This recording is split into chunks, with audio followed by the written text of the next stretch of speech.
Vamos dar início então ao estudo. Boa noite àqueles que nos ouvem de longe e já oramos por alguns.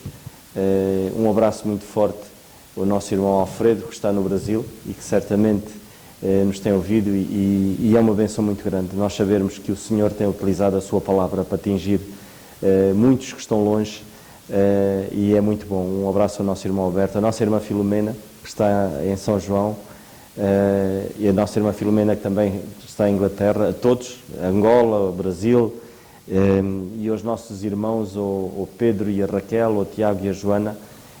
Já oramos por eles também, mas é muito bom estarmos juntos e hoje particularmente mais um estudo bíblico, e vamos dar início então, e estamos a estudar a carta aos Colossenses, capítulo 3, passamos para o capítulo 3. Eu não sei quanto tempo é que levamos no capítulo 2 da carta aos Colossenses, mas acho que foi o tempo necessário, e agora será o tempo necessário para o capítulo 3. Por isso vamos então dar início e vamos ler a palavra de Deus e vamos ficar de pé para a leitura da palavra, e depois então passaremos ao nosso irmão Alberto. E a palavra de Deus diz-nos assim, no capítulo 3 da carta aos Colossenses: Portanto, se já ressuscitaste com Cristo, buscai as coisas que são de cima, onde Cristo está assentado à destra de Deus. Pensai nas coisas que são de cima e não nas que são da terra, porque já estáis mortos e a vossa vida está escondida com Cristo em Deus. Quando Cristo, que é a nossa vida, se manifestar, então também vós vos manifestareis com Ele em glória. Mortificai, pois, os vossos membros que estão sobre a terra: a prostituição, a impureza, o apetite desordenado, a vil concupiscência e a avareza, que é a idolatria, pelas quais coisas vem a ira de Deus sobre os filhos da desobediência, nas quais também em outro tempo andastes, quando viveis nelas. Mas agora despojai-vos também de tudo, da ira, da cólera, da malícia, da maldicência, das palavras torpes da vossa boca. Não mintais uns aos outros, pois que já vos despistes do velho homem com os seus feitos, e vos vestistes de novo, que se renova para o conhecimento, segundo a imagem daquele que o criou, onde não há grego, nem judeu, circuncisão, nem incircuncisão, bárbaro, cita, servo ou livre, mas Cristo é tudo em todos. Revesti-vos, pois, como eleitos de Deus, santos e amados, de entranhas de misericórdia, de benignidade, humildade, mansidão, longanimidade, suportando-vos uns aos outros e perdoando-vos uns aos outros. Se algum tiver queixa contra o outro, assim como Cristo perdoou, assim fazei vós também.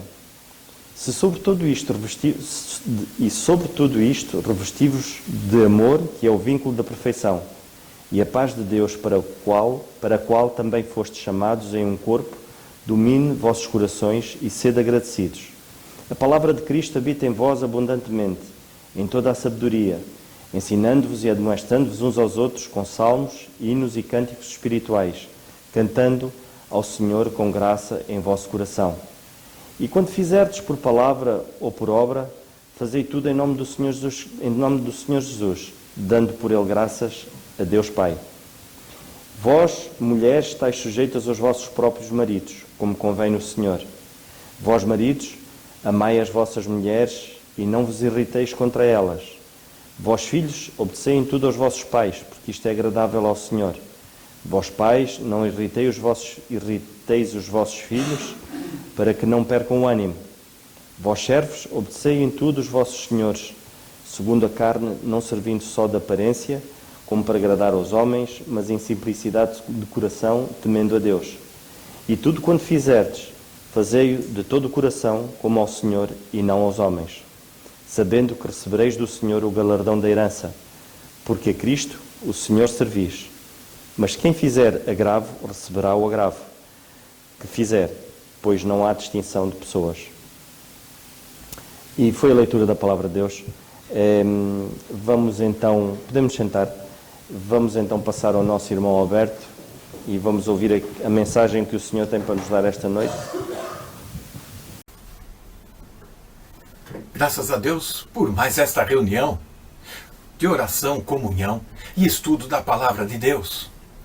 Louvo ao Senhor por cada irmão que se interessa em adorar o Senhor através das Escrituras. E este é o momento mais importante e esperado da semana para estarmos ensinando e mais ainda aprendendo da palavra de Deus. Colossenses 3, ainda a primeira parte do versículo 1. Portanto, se já ressuscitastes com Cristo, buscai as coisas que são de cima. Esse ressuscitastes, o que implica? Bom, logo vamos imaginar e pensar sobre um morto vivo. Ou seria um vivo morto? Parece um trocadilho de palavras, mas olhando o texto vamos ver e chegar à conclusão. Será que nós somos vivo morto ou morto vivo? O vivo morto é aquele que parece estar vivo, mas ele não tem propósito na vida. Busca nas coisas mundanas, prazeres, realizações fúteis, que o tempo desvaloriza e corrói. Lucas 9,60, o Senhor Jesus falou: deixa os mortos enterrar os seus mortos. Isso porque o homem é feito de corpo, alma e espírito. E é o espírito que está morto em delitos, pecados. Ele não tem comunhão e entendimento das coisas de Deus. Este é o vivo morto. É aquele que diz assim como Isaías 22, 13, ou mesmo 1 Coríntios 15, no verso 32, comamos, bebamos, porque amanhã morreremos. Ele não tem esperança. Ele não tem perspectiva nenhuma de vida. Ele vive apenas no impulso do momento, sem medir consequências, sem dar valor às coisas, às pessoas. O vivo morto, ele declara que defende a verdade, mas não demonstra isso na prática, na sua vida. A sua vida pessoal, até ele chega a declarar e proferir a fé. Porém, ele nega as principais doutrinas que ele preza. Este é o vivo morto. Tito, Paulo escrevendo a Tito no primeiro capítulo, no verso 16, diz: confessam que conhecem a Deus, mas negam-no com as obras, sendo abomináveis, desobedientes, reprovados para toda boa obra. Na segunda carta de Paulo a Timóteo, no capítulo 2, no verso 26, ele diz que há pessoas que estão num sono profundo, presas no laço do diabo, presas à sua própria vontade. Este é o vivo morto. Pensa que está vivo, mas não tem propósito na vida. Agora, o morto vivo é aquele que está morto para o mundo, mas vivo para servir ao Senhor, para amar ao próximo. Este sim é o morto vivo. Ele pode dizer: comamos e bebamos, porque amanhã continuaremos a viver para servir ao Senhor e amar ao próximo. Podemos fazer essa troca. Em outras palavras, este morto vivo, ele sabe o significado da vida, ele tem propósito, ele tem sentido, ele sabe o valor de cada ação, de cada palavra, principalmente a fé que o sustenta.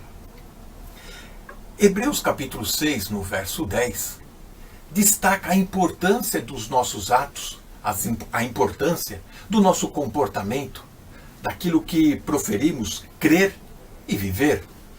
Deus não é injusto para ficar esquecido dos nossos atos de amor ao próximo, pelos irmãos. Também Mateus 25, 40 diz que o Senhor, ele está atento a todos os detalhes da nossa ação, da nossa conduta. Um copo de água fria não é esquecido.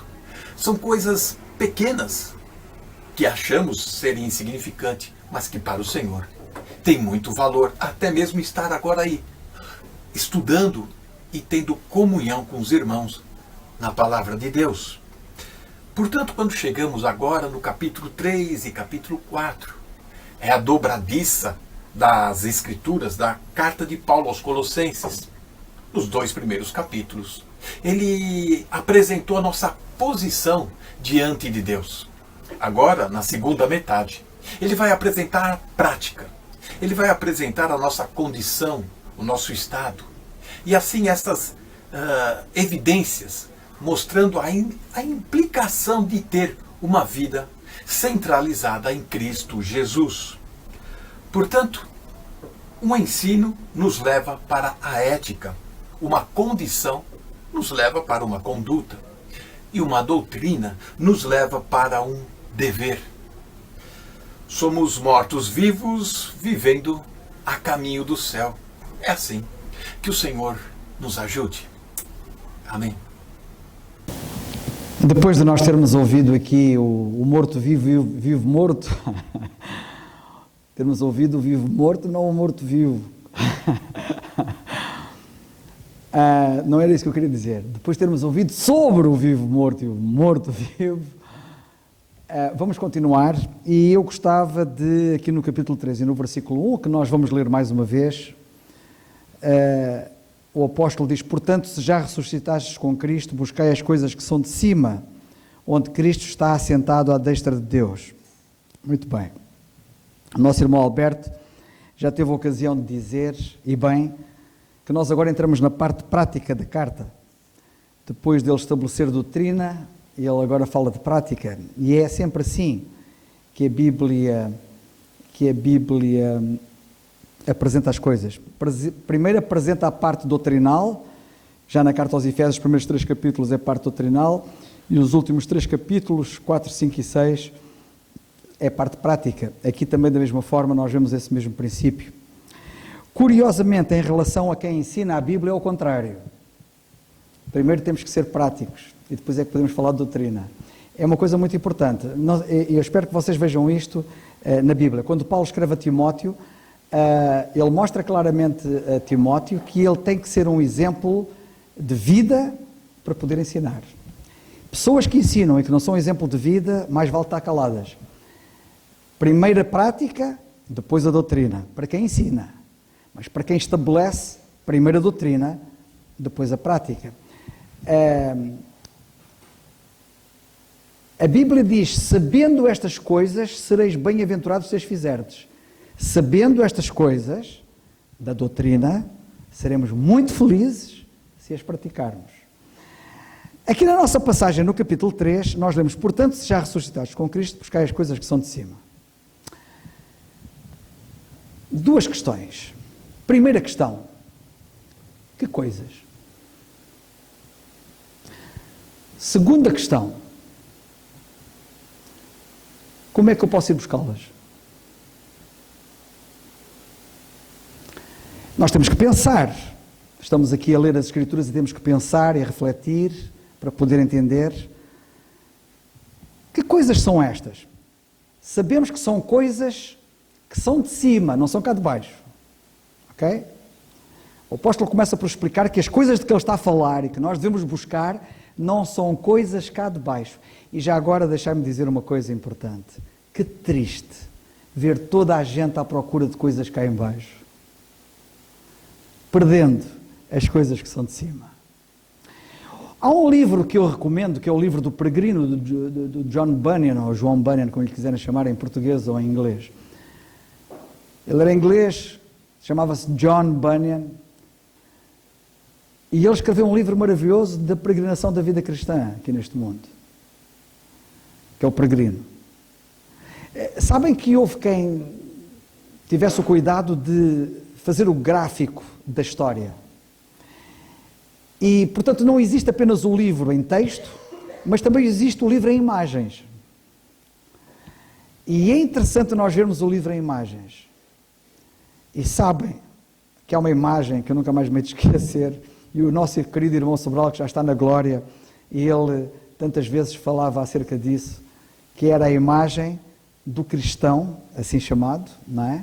Estar com uma vassoura a juntar lixo aqui na terra, a juntar lixo com a vassoura, ali a juntar lixo, não se apercebendo que por cima da cabeça dele estava uma coroa de glória. E é este o quadro que se está a passar na experiência de muita gente. Há muita gente a buscar as coisas que são da terra, que são lixo. As pessoas estão a juntar lixo. Aquilo não entra no céu, aquilo não serve para nada para a eternidade.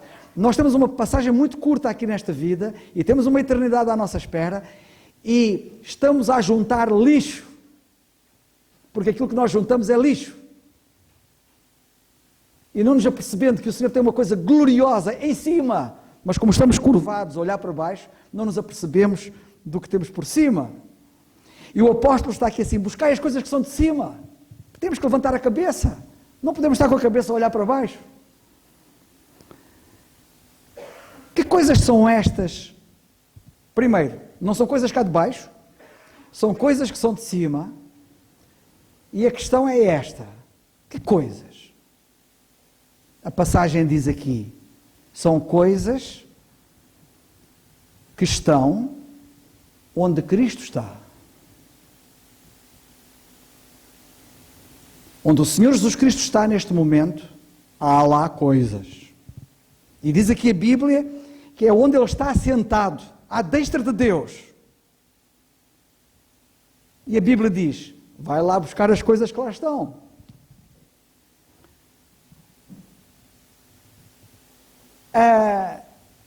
Antes de continuar, vamos à carta aos Efésios, no instante, por favor. Onde é que estão estas coisas? Lemos aqui nesta passagem que são coisas que são de cima, onde Cristo está assentado, à destra de Deus. Onde é que Cristo está sentado? À destra de Deus. Exatamente. Onde é que Ele está sentado?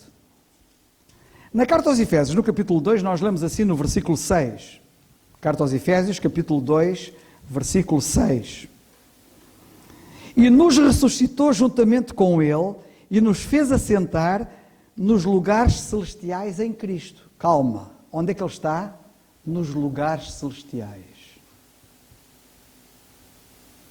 É lá que Ele está sentado. E é lá que nós estamos posicionalmente também sentados. Porque a Bíblia diz aqui no versículo 6 que nós ressuscitamos juntamente com Ele. O que é que diz aqui a passagem? Se já ressuscitastes com Cristo. O que é que diz Efésios capítulo 2, versículo 6? Nos ressuscitou juntamente com Ele. E Ele está a dizer, já ressuscitaste com Cristo? Os verdadeiramente salvos já foram ressuscitados com Cristo. Estão aqui a ser referidos no versículo 6. Os crentes em Éfeso, como nós lemos no capítulo 1, depois que ouviram a palavra da verdade, ficaram em Cristo. Ouviram a palavra da verdade, o Evangelho da sua salvação, capítulo 1, versículo 13, e tendo nele crido, foram selados com o Espírito Santo da promessa. E ele começa aí esse versículo 13, terminando o 12, dizendo assim, nós os que primeiro esperámos em Cristo, eles são vistos em Cristo. E depois ele diz o versículo 13, em quem também vós estáis, em Cristo. E a passagem do capítulo 2 e versículo 6 diz, nos ressuscitou juntamente com Ele e nos fez assentar nos lugares celestiais em Cristo. Nós estamos em Cristo. A partir do momento que queremos no Senhor, que nos identificamos com Ele e vemos que a morte dele foi a nossa morte, quando se dá esta identificação, nós passamos a estar identificados com Cristo. E somos vistos nele, em Cristo.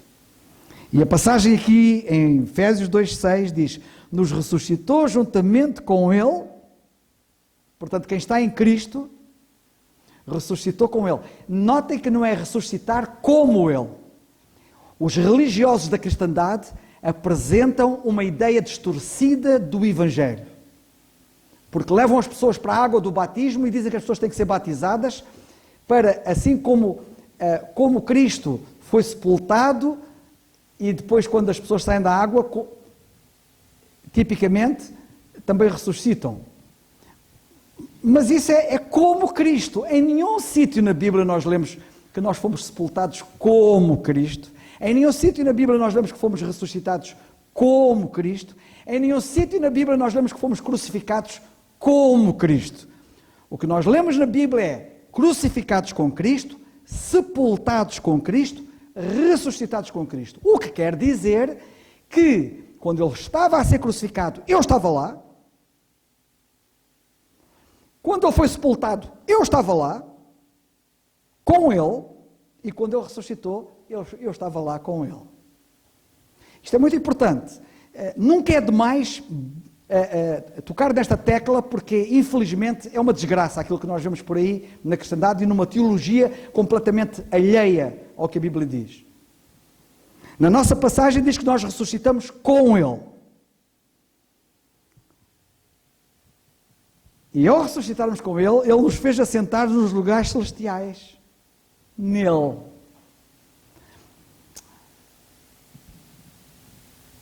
Sabem que quando Ele ressuscitou, Ele foi para os lugares celestiais. É preciso as pessoas terem essa noção.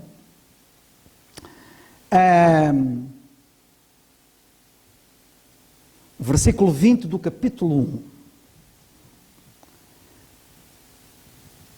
Nós lemos na Bíblia, no versículo 20, que tendo Deus ressuscitado o Senhor Jesus Cristo dos mortos, o pôs à sua direita nos céus. Cá está. Estão a ver a harmonia das passagens? A nossa passagem em Colossenses, no capítulo 3, vamos ler de novo. Buscai as coisas que são de cima, onde Cristo está assentado à destra de Deus. Efésios capítulo 1, versículo 20, nós lemos que Deus, ressuscitando-o dos mortos, pô-lo à sua direita nos céus. Pô-lo à sua direita nos céus. À destra de Deus. Cristo está sentado à destra de Deus e tem que ir buscar as coisas que estão lá. Ok? No versículo 20 nós lemos: ressuscitando dos mortos, pondo à sua direita nos céus, entenda-se, nos celestiais. A expressão os celestiais, que aqui é chamada céus, mas é celestiais, é uma expressão que está em toda a carta aos Efésios. Aliás, há quem até chama a carta aos Efésios a epístola dos celestiais. Porque o capítulo 1 e versículo 3 nós lemos, por exemplo, que bendito seja o Deus e Pai do nosso Senhor Jesus Cristo, o qual nos abençoou com todas as bênçãos espirituais nos lugares celestiais em Cristo. Nos celestiais, entenda-se os lugares celestiais. E temos os lugares celestiais ao longo de toda a carta aos Efésios, até que o nosso combate também é nas regiões celestiais, porque temos lá inimigos também. Os principados e as potestades estão nas regiões celestiais. Mas o que eu quero aqui chamar a vossa atenção neste momento é que o Senhor Jesus Cristo, ao ressuscitar dos mortos, foi colocado à direita nos celestiais, acima de todo o principado e poder e potestade e domínio e todo o nome que se nomeia não só neste século, mas no vindouro. Ok? Ora bem, que coisas é que há lá, nos celestiais? Bem, eu ainda agora acabei de dizer-vos que existem lá inimigos. Porque o apóstolo Paulo, na carta aos Efésios, no capítulo 6, ele diz, no versículo 10, no demais, irmãos meus, fortalecei-vos no Senhor e na força do seu poder, revesti-vos de toda a armadura de Deus para que possais estar firmes contra as astutas ciladas do diabo. Porque não temos que lutar contra a carne e o sangue, mas sim contra os principados, contra as potestades, contra os príncipes das trevas deste século, contra as hostes espirituais da maldade, nos lugares celestiais. Temos lá inimigos. E temos lá inimigos porque temos lá outra coisa que os inimigos não gostam. E eles estão lá para impedir que nós usemos essas coisas, que o apóstolo diz para nós buscá-las, as buscarmos, porque elas estão lá. Efésios capítulo 1, versículo 3. Bendito o Deus e Pai de nosso Senhor Jesus Cristo, o qual nos abençoou com todas as bênçãos espirituais nos lugares celestiais em Cristo. O que é que nós temos lá? Então, afinal, o Senhor Jesus Cristo, quando ressuscitou, foi colocado nos céus, nos celestiais. E se nós ressuscitamos com Cristo, devemos buscar as coisas que são de cima, onde Cristo está sentado. É lá que Ele está sentado. Que coisas é que nós temos lá? Todas as bênçãos espirituais. Sabem que existe uma figura na Bíblia, no Velho Testamento, acerca disto, que é Canaã. Há muita gente que, também por falta de conhecimento e de manejar bem a Bíblia, olha para Canaã no Velho Testamento como uma figura do céu. Canaã não é uma figura do céu. Canaã é uma figura das regiões celestiais. E nas regiões celestiais, nós, tal como em Canaã, os israelitas tinham lá, em Canaã, as bênçãos. A terra de Canaã, que manava leite e mel. E Deus disse, vocês, tudo isto é vosso. Eu vou-vos dar toda aquela terra, uma terra rica, uma terra farta, uma terra de bênçãos. Vai ser tudo vosso. Mas sabem de uma coisa? Para eles tomarem posse daquela terra, eles tinham lá inimigos. Havia lá gigantes que estavam lá para impedir que eles tomassem posse daquilo que era deles. E depois nós temos apenas uma pequena fração que realmente cria na palavra de Deus e estava disposta a ir tomar posse das bênçãos. E tínhamos uma grande fração, que era a maioria, que era incrédula, e que dizia que não tinha hipótese. Não, isso não temos hipóteses. Eu fico triste, porque depois disto ter acontecido com a nação de Israel, a igreja está, por decalque, a fazer exatamente o mesmo erro. Ficamos muito admirados de só Caleb e Josué que acreditaram e os outros foram todos incrédulos. Esquecendo-nos nós que estamos a ser exatamente como os outros. E não estamos a ser nenhuma espécie de Caleb nem de Josué nos dias atuais. E não vamos tomar posse das bênçãos. Não estamos a olhar para o Senhor das bênçãos, que torna os gigantes anões. Estamos a olhar para os gigantes, esquecendo-nos do Senhor, e estamos a ir na nossa força e não vamos a lado nenhum.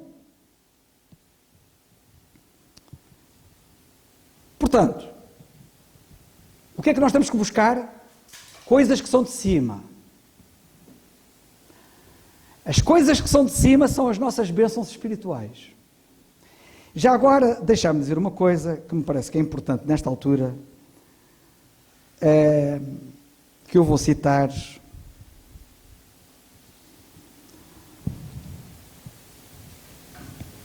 Eu tenho ficado impressionado nestes últimos dias com o Robert Chapman. Vocês já devem ter reparado nisso, porque eu tenho publicado muita coisa do Robert Chapman.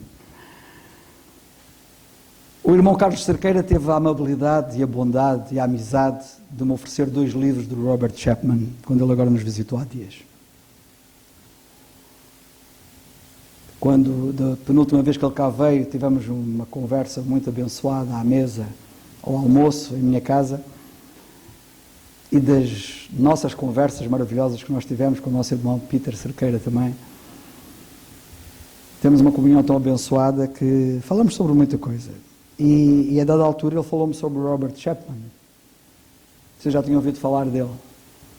Eu já tinha ouvido falar do Robert Chapman, mas praticamente só sabia que o Robert Chapman existia, mas não sabia detalhes da vida dele. E então diz, irmão, eu hei de lhe oferecer um livro de Robert Chapman. E ele agora, quando veio cá, a Portugal, agora da segunda vez, ele trouxe-me não um livro, trouxe-me 2 livros do Robert Chapman. E eu comecei a devorar aquilo e tenho estado a ler com calma, a meditar, porque aquilo põe-me a vida a pensar. Ele foi um grande homem de Deus, era um homem de Deus de tal envergadura que ele não era propriamente um grande pregador, assim chamado. Um dia que nós vamos saber quem eram os grandes pregadores. Vamos ficar muito surpreendidos sobre quem eram os grandes pregadores. Ele vivia Cristo na terra. Robert Chapman. Num dos seus últimos sermões, ele disse, demasiadas pessoas estão satisfeitas com o saber que estão salvas. A maior parte dos crentes é assim. Estão salvos, estão satisfeitos, ficam por ali. Pronto, estou salvo. Que vergonha. Deixa-me dizer uma coisa. Que ingratidão para com o nosso Salvador. Até parece que ele nem fez nada por nós, não é? Houve um escravo lá em África, e vocês certamente já ouviram falar, na altura em que havia os mercados de escravos, e andavam lá os missionários a evangelizar em África, houve um missionário que chegou ao pé lá no mercado de escravos, chegou lá, e perguntou ao indivíduo, ele disse ao indivíduo que estava a vender os escravos, eu quero aquele escravo, quanto é que custa? Custa não sei quanto. Tumba, dê-me cá. E o missionário levou o escravo e virou-se para o escravo e disse assim, agora és livre, vai-te embora, já paguei o teu preço. O escravo nem queria acreditar no que estava a ouvir, porque aquela cabeça nunca foi formatada para pensar em liberdade. Ele só pensava que escravidão era só o que existia. E ele não estava a entender a conversa do missionário, a dizer que ele estava livre para se ir embora, à vida dele. Até que o missionário, com muito esforço, lá tentou explicar-lhe o que é que estava a passar, que ele estava mesmo livre, que era um homem livre, como ele próprio era um homem livre. E quando o escravo compreendeu finalmente que ele estava a falar a verdade e que ele era mesmo livre, sabe o que é que o escravo lhe disse? Desculpe, eu agora vou segui-lo para onde for, para todo lado, porque eu quero. Esta deve ser a nossa atitude para com o nosso Senhor. Satisfeito em estar salvo? Será que a gente percebeu o que é que foi a salvação? Temos a noção do preço que foi pago? E o Robert Chapman disse, demasiadas pessoas estão satisfeitas com o saber que estão salvas. Não fiquem satisfeitas com isso, disse ele num dos seus últimos sermões. Estudem a palavra e cresçam no conhecimento de Deus. Irmãos, eu trouxe esta frase dele agora para aqui, porque vem a propósito. Nós temos que crescer no conhecimento de Deus. E só crescemos no conhecimento de Deus estudando a palavra. Porque é só pela palavra que nós sabemos estas coisas de cima. Que coisas são?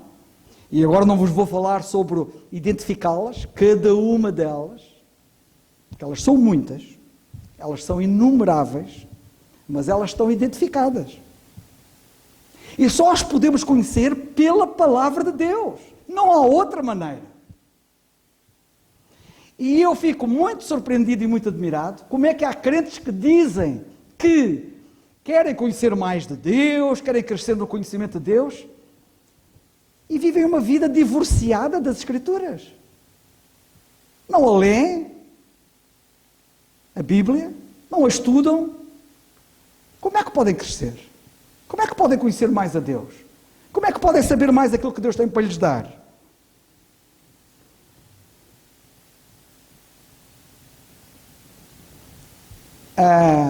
E depois ele terminou essa frase desse sermão dizendo: tenham intimidade com Cristo. Tenham intimidade com Cristo. Bem, parece que estou a ver aquele escravo. Eu vou segui-lo agora por onde você. Não o largo. Sabe o que isso quer dizer? Ele ia passar a ter intimidade com ele. Andava sempre com ele. Nós devemos ter esta atitude para com o Senhor. Ter intimidade com Ele, não o largar nunca. A grande razão, disse Robert Chapman, de se negligenciar as Escrituras não é por falta de tempo. Fixem bem isto. A grande razão das pessoas negligenciarem a Bíblia não é por falta de tempo. Não se enganem. Não é por não terem tempo que negligenciam as Escrituras. É por falta de coração. Compreendem? Aquele escravo tinha coração. Percebeu o amor que lhe foi revelado. Mas há muita gente que ainda não percebeu e tem falta de coração. E falta de coração para com o Senhor. Sabem devido a quê? A algum ídolo, disse Robert Chapman. Devido a algum ídolo. Algum ídolo que estará a tomar o lugar de Cristo na sua vida. E depois dizem que não tem tempo. Não tem é coração. E termina ele dizendo assim: Satanás tem sido hábil a afastar o povo de Deus da palavra de Deus. Satanás é muito hábil a afastar o povo de Deus da palavra de Deus. Ele disse outra frase, eu até tenho que pregar acerca disto, que é para isto me entranhar cá na minha alma, para não me esquecer. Sem conhecer o que a Bíblia diz, é impossível conhecer a Cristo.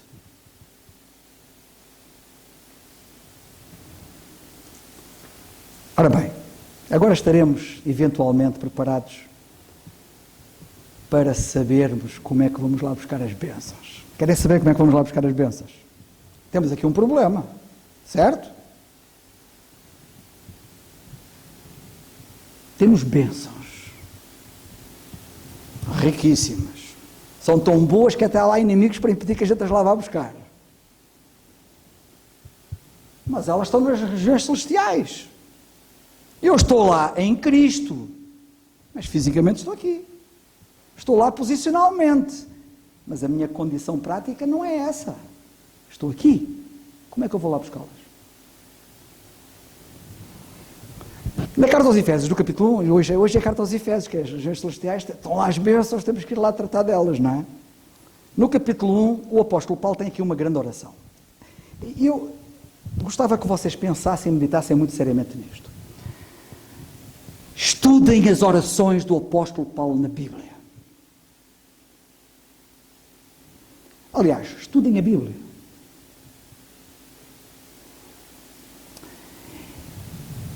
E particularmente quando nós estudamos as orações, sabem que nós temos mais orações do apóstolo Paulo do que qualquer outro apóstolo na Bíblia, não sei se já repararam nisso. Porque os 12 apóstolos têm a ver com as 12 tribos de Israel. O apóstolo Paulo tem a ver com o corpo de Cristo. As 12 tribos de Israel, os judeus, eles já sabiam orar há muito tempo. Mas os gentios não. Os gentios eram arrastados e iam atrás dos ídolos. Eles precisaram de aprender a orar. E o apóstolo Paulo é um grande ensinador acerca dessa matéria. Mas é mais do que isso. É mais do que um judeu que já sabia orar e agora um gentio que precisa de aprender a orar. É muito mais do que isso.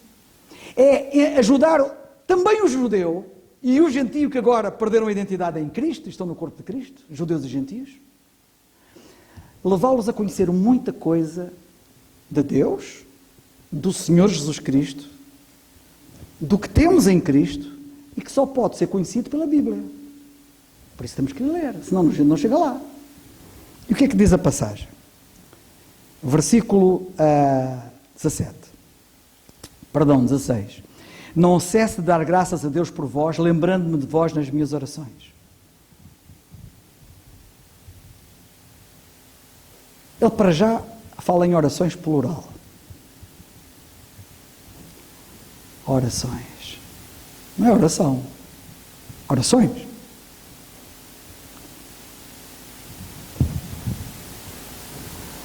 Nas suas orações, eu gostava de ter andado com ele, a sério. Paulo, ajuda-me lá que eu também quero aprender. E ele orava pelos crentes. E sabem porquê que ele orava pelos crentes? Não dizia assim, Senhor, olha, aquele está muito doente, está quase a morrer, não permitas que ele morra. Cura a doença dele. Não lemos isso. Quando nós oramos, estamos a buscar o quê? As coisas cá de baixo? Saúde física? Mais dinheiro? Emprego? O que é que tem mais aí de cá de baixo? Dinheiro? É curioso nós vemos o apóstolo Paulo dizer assim, olha, se vocês já ressuscitaram com Cristo, busquem as coisas que são de cima. Mas depois nós vamos a ver a vida dele e ele buscava as coisas que eram de cima. Como é que ele ora? Aqui não há coisas cá de baixo. Olha, orava para que o Deus de nosso Senhor Jesus Cristo, o Pai da Glória, lhes desse, na esfera do seu conhecimento, e portanto há coisas que Ele só dá na medida em que nós entramos no seu conhecimento, porque fora desse conhecimento Ele não dá. Tomem bem atenção que isto é muito importante. Para que em seu conhecimento Ele vos dê, e Ele orava. Portanto, em primeiro lugar, Ele orava porquê? Para que eles tivessem conhecimento de Deus. E na medida em que eles tivessem esse conhecimento de Deus, eles recebessem através desse conhecimento coisas de Deus, de cima. Ok?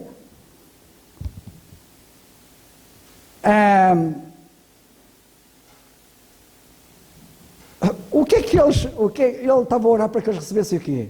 Espírito de sabedoria e espírito de revelação. Isto de facto são coisas cá da terra, não são? As coisas...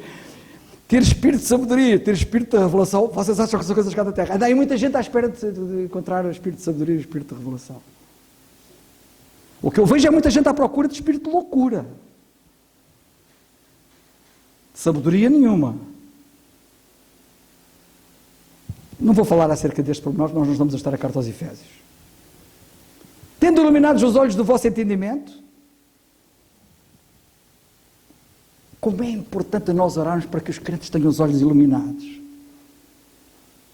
Vocês não imaginam o problema de visão que muitos crentes têm. Não vê nada. Para quê? Para que saibais. Sabem que há muita ignorância, há muita coisa que nós não sabemos e que ignoramos por falta de iluminação. Vocês imaginem eu entrar numa grande sala, não é? Que ela está às escuras, ela está carregada de ouro e de prata e pedras preciosas. Mas como aquilo está às escuras, eu não faço a mínima ideia do que é que lá está dentro da sala, porque eu não vejo nada. Até que alguém abra a luz, ilumine a sala e eu, o que é que se passa aqui? Esta é a realidade dos crentes na igreja hoje em dia. Estão rodeados de riquezas incríveis, com coroas por cima da cabeça, a andar à procura de lixo, porque os olhos não estão às escuras. E ele então ora para que eles soubessem, tivessem conhecimento de várias coisas, esperança da sua vocação, as riquezas da glória da sua herança nos santos. Bem, isto aqui é demais, a sério. Isto, nós precisamos de meditar seriamente nisto. Mas o que eu quero aqui chamar, no meio de tudo isto que ele estava a orar, vocês vão ver a oração dele. É assim que vocês oram pelos vossos irmãos na fé.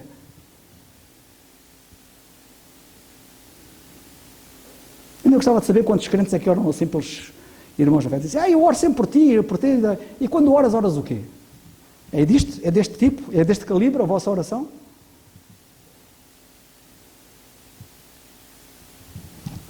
Tomem atenção agora a seguir, hein? Ok? Ele orava para que entre várias coisas eles soubessem, porque há muita ignorância, qual o seu poder. Eles oravam para que eles soubessem qual era o poder de Deus. Não. Ele não orava para que eles conhecessem o poder de Deus. Eles oravam para que eles conhecessem a grandeza do poder de Deus. Bem, eu já conhecer o poder de Deus é fabuloso. Agora, conhecer a grandeza do poder de Deus, está a aumentar aqui a fasquia. Mas não foi isso que ele orou. Nem por poder de Deus, nem pela grandeza do poder de Deus, pela excelente grandeza do poder de Deus. Isto é o máximo. Para já, o poder de Deus é excelente, é excelência. Nós, ao rejeitarmos e ignorarmos o poder de Deus, estamos a desprezar a excelência. Quem não goza isto, está longe de uma vida de excelência. O que Deus tem para mim e para vós é a excelência, não é menos que a excelência. Para Deus não há menos que a excelência. E para mim o que Ele quer é nada que seja menos que a excelência. E Paulo sabia disso. E orava para que eles experimentassem esta excelência. Esta grandeza, esta sobre-excelente grandeza do poder de Deus. Calma. Deus de facto tem poder.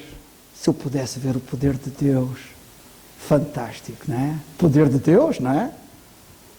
Grandeza do poder, é sobre-excelente grandeza. Mas sabe o que é que ele diz aqui?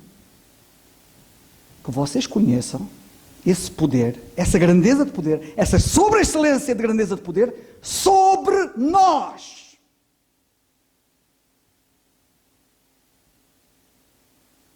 Não é assim uma coisa etérea. Ele teve muito poder a criar o mundo. Apenas disse uma palavra e apareceram os céus e a terra, e os luminares, e os animais e as ervas, e tudo o que vocês quiserem ver lá. Irmãos, abramos os olhos, acendamos a luz. O poder de Deus é para nós o experimentarmos na nossa vida. E ele diz assim: qual a sobreexcelente grandeza do seu poder sobre nós? Sobre nós, quem? Os incrédulos? Este poder não cai sobre incrédulos, os que cremos. Nós, os que cremos. Eu sei que os amigos de Caleb e Josué não queriam. Para esses não havia hipótese. Mas para Caleb e Josué, vocês já estudaram a vida de Caleb e Josué? Já viram o calibre daquelas vidas? É impressionante. Sabem de uma coisa? A vida de Caleb e Josué são vidas impressionantes. Porque eles creram. E sabem de uma coisa? Diz aqui a passagem. Paulo orava para que eles conhecessem essa sobreexcelente grandeza do seu poder sobre nós, os que cremos, segundo a operação da força do seu poder. Que operação de força do seu poder? Que ele manifestou na criação?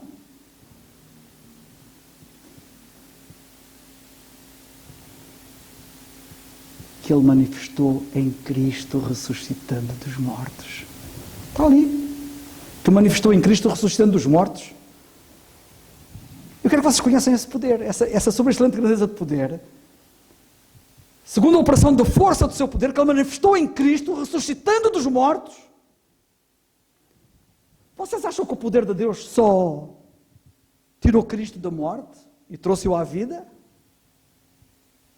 Esse poder, essa operação de poder, essa sobreexcelente grandeza de poder, tirou-o da morte, trouxe-o à vida, ressuscitou. O que é que está escrito a seguir? E pondo-o à sua direita nos céus. Deixa-me dizer uma coisa. Se o mesmo poder que pegou em Cristo, tirou-o da morte para a vida e levou-o aos céus, se esse poder for manifestado em mim, eu vou ser levado aonde? Onde é que isso me leva? Às bênçãos que estão lá.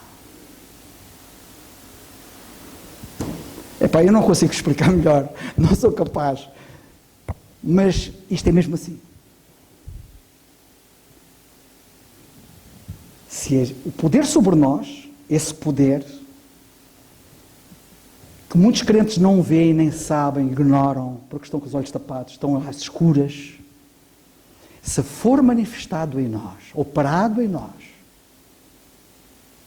esse poder que levou Cristo lá, operado em mim, transporta-me às bênçãos. Por isso é que eu perguntei, como é que vamos buscar as bênçãos?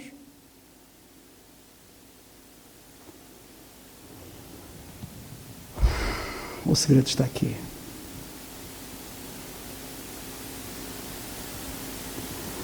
Não digo mais nada.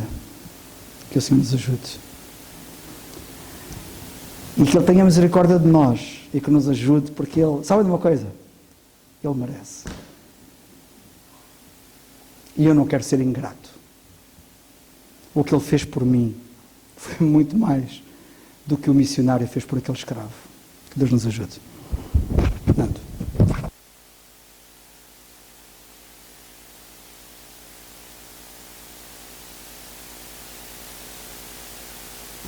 É mesmo. Que o Senhor nos ajude. Vamos ficar de pé, irmãos, e vamos terminar com a oração. Senhor nosso bendito e amado Pai, nós queremos te dar graças, Senhor. De facto, a nossa mente é tão pequenina, Senhor. e ela não cresce porque muitas das vezes nós mutilamos-a ou impedimos, Senhor, que ela cresça porque não nos aproximamos de Ti. E esta noite, Senhor, Tu nos falaste através da Tua palavra que, de facto, esse poder está à nossa disposição, Senhor. Basta nós darmos aquele passo que é tão importante, Senhor, que é crermos verdadeiramente de que é possível, Senhor, termos esse compromisso e essa intimidade contigo, Senhor. Nos ajudes através da Tua palavra, Senhor, através da oração, Senhor. E desde já te pedimos que nos ajudes sabiamente a orar, Senhor, a falar contigo. E a rogar-te, Senhor, e a te pedir aquilo que é necessário para que possa haver crescimento em nós, Senhor. Tantas vezes te pedimos e pedimos mal, Pai, mas nós queremos te pedir, Senhor, que nos ajudes para que a nossa inteligência espiritual a cada dia, Senhor, possa estar mais refinada, que ela possa estar aguçada, Senhor, ao ponto de podermos discernir, Senhor, a Tua direção, a Tua vontade, Senhor. E a Tua vontade, ela é única, Senhor. Não conseguimos encontrar em mais lado nenhum uma vontade assim, Senhor, que ela é perfeita, agradável, Senhor. Ela é única, Senhor, e ajuda-nos, de facto, a conseguir, Senhor, através da Tua palavra, procurar-te, Senhor, manejá-la bem, Senhor. E obrigado por esta noite, por aquilo que ouvimos, por aquilo também que falamos contigo, Senhor, acerca de algumas questões, Senhor, que nos preocupam. Obrigado também, Senhor, por aquilo, Senhor, que Tu já nos deste até a data de hoje. Te agradecendo por cada filho Teu aqui, Senhor, que Tu possas cuidar de cada um. E ajuda-nos agora, Senhor, a meditar, enquanto vamos para os nossos lares, naquilo que ouvimos. Tudo isto te agradecemos, Senhor, no santo nome do Teu Filho, nosso Senhor Jesus Cristo. Amém. O culto está terminado, irmãos.